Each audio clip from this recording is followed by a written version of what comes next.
As Jane says, these types of conversations about details of space apparently don't really crop up in the architectural context.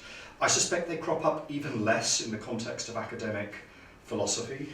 I think philosophers are used to thinking about lots of the concepts that are relevant here, questions about justice, about the relationships between people, about how to ensure well-being.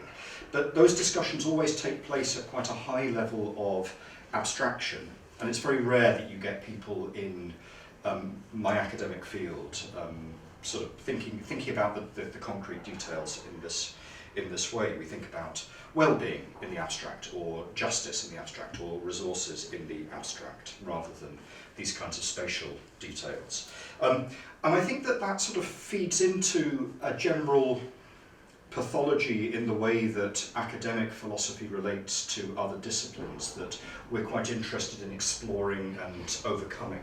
That is, I think when you think about the relationship between philosophy and other disciplines, often there's a sort of top-down attitude that people take. What the philosopher does is thinks about the right principles to adopt, and she sort of contemplates things on top of the mountain, and then comes down like Moses came down from the mountain with his tablets of truth, and then you apply the philosophy to a messy area of principle. It sort of creates this kind of prophetic role for philosophical expertise. And we think that's, well, don't want to speak for the other philosophers in the room. I think that that's a wrong way to think about what philosophy can contribute in this type of conversation. Our experience of this project so far has been that there's something tremendously valuable about thinking about the concrete details of cases, thinking about people's lived experience, and that actually there's a lot of ethics and philosophy that goes on in people's experience of the concrete, which emerges when we talk about these cases in detail. The ethical themes emerge in a really important way. So we end up having lots of the same conversations, and we work our way back to some of the more general points of principle and value and reason that the sort of philosopher's stock in trade. But coming at it from a different direction means that the conversations are productive in a different kind of way. Emily is going to talk to you about a more substantial example in just a second, but I mentioned earlier that my work is on autonomy.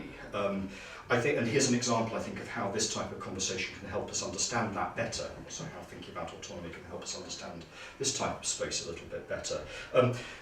Autonomy is an ideal of people deciding for themselves what is valuable and living their lives in accordance with that decision.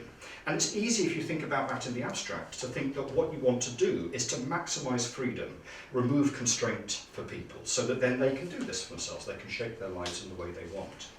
When it comes to space, therefore, if you were doing the top-down type of philosophy, you might think that what this says is that you should have space which is unconstrained, have as many possibilities as possible. The problem with that, when you actually think about your experience of space, I think, is that a space in which everything is in principle possible is a space where in practice nothing in particular is easy or possible.